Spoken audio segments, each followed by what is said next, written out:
화력발전소 건설 사업이 정부의 부정적인 입장이어서 사실상 어려울 것으로 보입니다. 지역 정치권에선 정부의 대안을 요구했습니다. 어제 많은 비로 대피령이 내려진 울진 붕괴광산 인근 주민들이 근본적인 대책을 세워달라고 호소하고 있습니다. 도로와 거리의 바닥이 단순한 심리성에서 길 안내에다 안전 지킴이 역할까지 하는 등 진화하고 있습니다. 여러분 안녕하십니까? 포스코가 추진해온 화력발전소 건설에 대해 정부가 부정적인 입장이어서 사업이 사실상 어려울 것으로 보입니다. 지역 정치권에선 화력발전이 어려우면 전기료 인하나 정부 지원 등의 대안을 제시했습니다. 임재국 기자가 보도합니다. 포스코가 화력발전소 건설을 추진한 것은 지난해 5월 전기료 부담을 덜고 자체 발전 비율을 46%에서 80%까지 높이기 위해서입니다. 포스코는 현행법상 석탄 사용이 쉽지 않자 예외 규정 적용과 오염 저감 대책을 놓고 환경부 등과 협의하고 있습니다. 지역의 경제단체는 33만 명 시민 서명서를 제출했고 경상북도는 5개 협력사업으로 정해 화력발전 건설을 돕고 있습니다.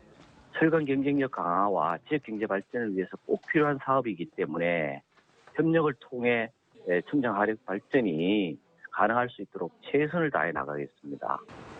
하지만 정부가 석탄 화력 발전을 줄이고 에너지 신산업 투자를 확대한다고 밝혀 포스코 화력발전소 건설에 대해 부정적인 입장을 드러냈습니다. 환경단체들은 세계적인 추세와 정부 방침에 따라 화력발전소 건설 계획을 즉각 처리할 것을 촉구했습니다. 정부의 입장도 그렇고 모든 상황이 더 이상 석탄 화력은 안 된다라는 쪽으로 이미 드러난 이상 포스코는 석탄 화력에 대한 미련을 버리고 다른 대안에너지를 찾겠다는 쪽으로 선언을 하고 예외 규정 적용을 주장하고 있는 지역 정치권에선 산업용 전기료 인하와 철강 산업에 대한 정부의 지원 등을 대안으로 제시했습니다. 제철 산업에 대한 이 공급되는 전기에 대해서는 그 가격을 대폭 할인해가지고 지원하든지 철강 산업 구조 차원에서 전기료에 대한 공적 자금이라든지 정부의 지원 정책을 갖다 강구해서 지역의 정치권과 자치단체가 노력을 기울이고 있지만 정부의 입장이 부정적이어서 포스코 화력발전소 건립은 사실상 쉽지 않을 것으로 보입니다. MBC 뉴스 임재욱입니다. 지난 겨울 산 전체가 함몰된 울진 석회석 광산 아래 주민들에게 어제 대피령이 내려졌습니다. 벌써 두 번째 대피령인데 주민들은 근본적인 대책을 세워달라고 호소하고 있습니다. 김기영 기자가 취재했습니다. 국민안전처는 어제 하루 울진에 100mm 가까운 비가 내리자 남수산 석회석 광산 주변 주민들에게 대피령을 내렸습니다. 주민 180여 명은 농업기술센터와 이웃마을회관, 복지회관 등 4곳에서 하룻밤을 보냈습니다. 시멘트 바닥에 은박지를 깔고 수십 명이 모이다 보니 잠이 올 리가 없습니다. 여기 와가지고 자보면 잠도 안 와요. 한 20여 명이 이렇게 섞여가지고 들어놓아서 돌려보래요. 참 불편해요. 이런 와중에도 거동이 불편하거나 지병이 있는 노인 10여 명은 대피하지 못했습니다. 마음이 불안하지요. 그렇지만은 움직이지 못하니 뭐 위험감 놔두고 나설 수도 없고 내가 산다고 또 내 혼자 나설 수도 없고. 지질 전문가들은 2011년 멀쩡하던 우면산도 시간당 80, 누적 강우량 230mm에서 사태가 났는데 상부에 길이 1km 이상 거대한 함몰띠가 생겨 빗물이 스며들기 좋은 조건인 남수산은 위험도 측면에서 비교가 되지 않는다고 분석합니다. 울진 지역은 시간당 한 50mm 이상, 그다음에 12시간 누적 강수량이 한 150mm 이상일 경우에는 주민들을 대피시키는 나흘간 장맛비로 토양이 물을 머금고 있는 상태에서 장마 전선이 남하하는 7일과 태풍이 접근하는 주말이 고비가 될 전망입니다. 누가 봐도 이거는 인재인데 자꾸 애매모호한 데다 기다려봐라. 명분이 없다. 이거는 주민을 기만하고 우롱하는 거거든요. 지난 2월 23일 40년 가까이 석회석을 캐낸 남수산이 굉음 진동과 함께 함몰된 뒤로 돌들이 민가로 굴러내려와 주민들은 재해의 전조는 아닌지 더욱 불안합니다. MBC 뉴스 김기영입니다. 경상북도의 복지 예산이 지난 2006년 7,600여 원에서 올해는 2조 900여 원으로 전체 예산의 26.2%를 차지하는 등 10년 사이 2.7배 급증했습니다. 경상북도는 위기 가구를 조기에 발굴하고 지원하기 위해 집배원 1,000여 명을 행복 나름이로 야쿠르트 아줌마 1,000여 명을 좋은 이웃들로 위촉해 운영 중이고 독거노인과 장애인 등 취약계층 안전 강화를 위해 지난 2009년부터 5천여 가구에 응급 안전 시스템을 구축했습니다.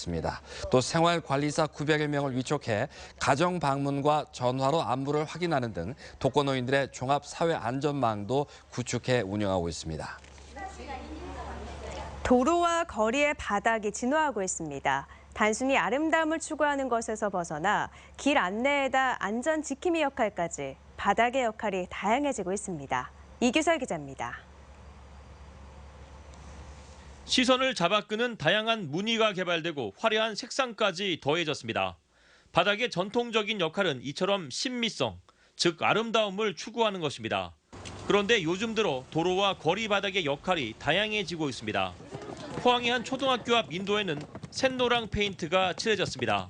아이들은 안전한 이른바 옐로우 카펫 위에서 신호를 기다리고 운전자는 보행자를 쉽게 확인할 수 있습니다.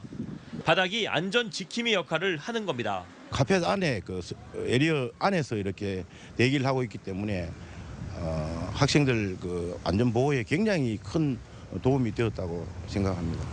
포항 운하 방향은 핑크색, 송도동 쪽은 녹색 선을 따라가면 됩니다. 헷갈리는 진행 방향을 색으로 구분했더니 접촉 사고가 줄었습니다. 출입문 바닥에 원색으로 안내도를 그리고 문 번호를 바닥에다 함께 표시하면 강의실을 쉽게 찾을 수 있습니다. 예전에는 그 건물 찾아오기가 힘들었는데 지금은 청사 이용 안내들을 보고 용이하게 찾아올 수 있다고 호응이 좋습니다. 바닥은 또 그 도시의 정체성을 알리고 관광 자원을 홍보하는 역할도 하고 있습니다. 포항 중심가 바닥에는 호미곶 상생의 손 등 관광 명소가 동판에 새겨져 있고 포항 대보항 바닥에는 세계에서 가장 긴 160m짜리 트리가트 길이 조성되어 있어서 관광객들을 모으고 있습니다. 이제 밋밋한 바닥은 가라. 각종 아이디어가 더해지면서 바닥의 역할이 다양해지고 있습니다. MBC 뉴스 이규설입니다. 한일 어업 협상이 결렬되면서 일본의 배타적 경제 수역에서 우리 어선의 조업이 중단된 가운데 경북 동해안 어선들의 조업 피해는 없는 것으로 나타났습니다. 경상북도는 지역의 오징어와 붉은 대게 어선들은 일본의 배타적 경제 수역에서 조업할 시기가 아니거나 조업 구역이 다르기 때문에 실제 어업 피해는 없으며 제주도와 경남 지역의 갈치잡이 어선들이 조업 중단으로 피해를 입고 있다고 밝혔습니다.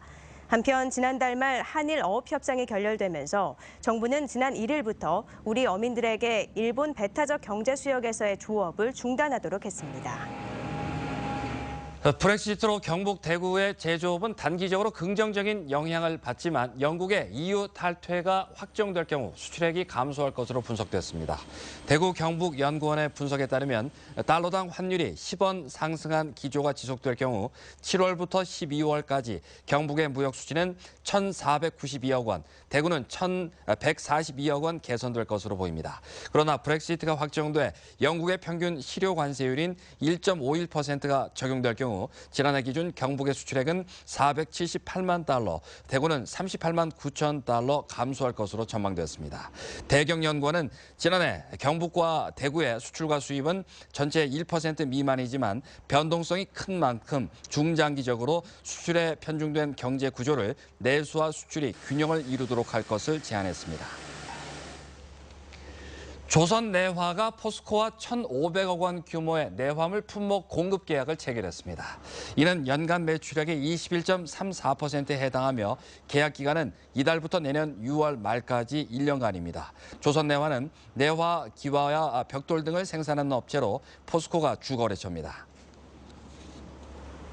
경주 지역구 김석기 국회의원이 최근 신축에 추진 중인 동천동 주민센터 건립 예산으로 특별교부세 8억 원을 확보했다고 밝혔습니다.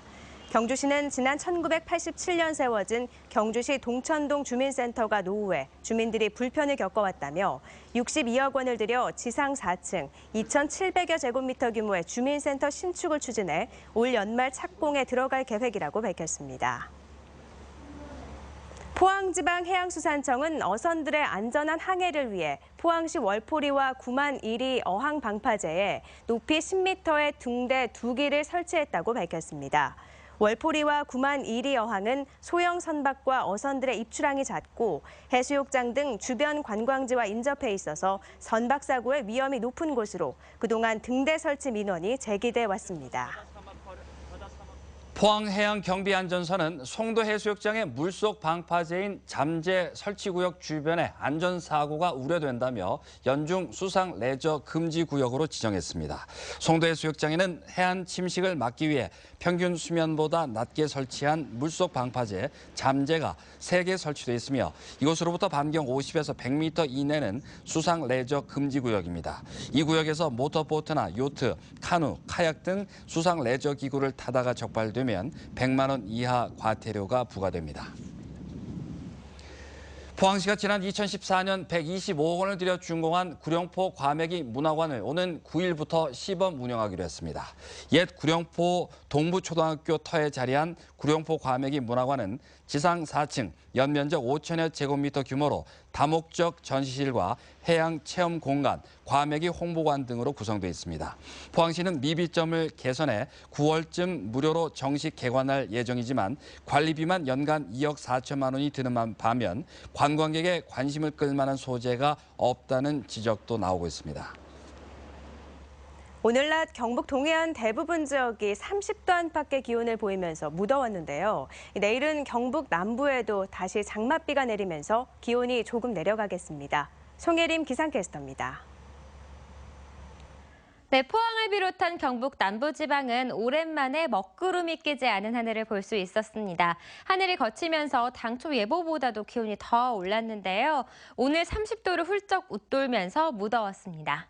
바람은 강하게 불었지만 그마저도 따뜻해서 더위를 식혀주진 못했습니다. 레이더 영상 보시면 오늘 중부지방은 마치 비가 쏟아지는 것처럼 많이 내렸습니다. 동해 중부 전해상에도 풍랑특보가 발효 중인데요. 오늘 밤부터 내일 사이 경북 북부 지역에도 영향을 줄 것으로 예상됩니다. 돌풍이 불고 벼락이 치는 등 강한 빗줄기가 많이 쏟아지는 곳이 있겠습니다. 내일은 다시 경북 전체에 장맛비가 내리겠습니다. 기온은 오늘보다는 조금 낮겠는데요. 울진이 21도, 경주가 28도까지 오르는 등 남부지방으로 내려갈수록 기온은 더 올라가겠습니다. 자세한 내일 날씨입니다. 경북 동해안 지역은 내일 흐리고 비가 내리겠습니다. 아침 기온은 울진과 영덕 19도, 포항 22도, 경주 21도고요. 낮 최고 기온은 울진 21도, 영덕 24도, 포항 25도, 경주 28도까지 오르겠습니다. 울릉도와 독도 지역도 흐린 가운데 비가 내리겠습니다. 내일 아침 기온 울릉도 19도, 독도 20도, 한낮 기온은 울릉도와 독도 모두 22도에 머물겠습니다. 내일 동해 중부 해상은 오후부터 비가 내리겠고요. 남부 해상은 계속해서 비가 내리겠습니다. 모레까지는 안개가 짙게 낀 가운데 돌풍과 벼락이 치는 곳이 있겠습니다. 현재 동해 중부 전해상에는 풍랑주의보가 발효 중인데요. 바다의 물결은 남부 해상에서는 0.5에서 2.5m, 중부 해상에서는 1.5에서 4m로 매우 높게 일겠습니다. 경북 남부 지역은 내일 밤이 되면 대부분 비가 그치겠고요. 북부 지역은 모레 낮까지 비가 이어지겠습니다. 내시였습니다. 폴스텍과 카이스트, 서울대가 대학 간 경계를 허물고 사상 처음으로 공동 교과목을 개설했습니다. 세계대학 학생 40명은 지난달 말 3박 4일간 폴스텍에서 기업가 정신과 벤처 창업 등을 주제로 수업을 진행했습니다. 앞으로 이들 학교는 각 대학이 갖고 있는 우수 교육 인프라를 적극 활용해 공동 교육 프로그램을 확대해 나가기로 했습니다. 포항시의회 제7대 후반기 문명호 의장은 앞으로 의장 권한을 축소해 부의장과 상임위원장 중심으로 의회를 운영하고 기업 유치와 일자리 창출을 위해 직접 현장에서 뛰겠다고 말했습니다. 문 의장은 또 집행부와 매월 소통 간담회를 정례화하고 견제와 감시 기능을 더욱 강화해 예산 낭비를 막을 수 있도록 제도 개선에도 앞장서겠다고 밝혔습니다. 경상북도는 오늘 김천 문예회관에서 양성평등 기념 행사를 갖고 푸른 포항 20일 추진위원회의 박춘순 공동대표에게 올해의 경북 여성상을 수여하는 등 유공자를 표창했습니다. 이상으로 포항 MBC 뉴스데스크를 마치겠습니다. 여러분 고맙습니다.